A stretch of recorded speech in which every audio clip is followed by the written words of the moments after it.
السلام عليكم إلى جميع المشاهدين والمشاهدات. هرد على الكلام اللي قالته سماح أنور، اللي قالت على المحنقة للمصريين، قال احنا قال معفنين وريحة رجلينا قال وحشي، ها، واسناننا قال مجلخي.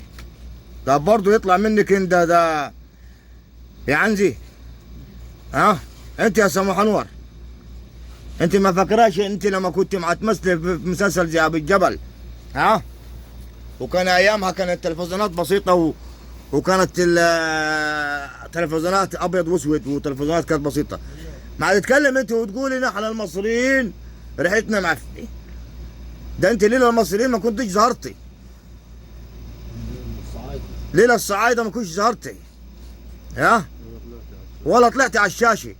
ما تغلطي في المصريين، ها؟ المصريين اسيادك وتاج راسك. انت ما عندكش انتماء للشعب المصري. طول ما انت ما تغلطي في الشعب المصري يا سماح يا انور، انت ما عندكش انتماء، ها؟ والله ما حد معفن ومجلخ غيرك، وصوتك اللي عامل زي الذكر دي، ها؟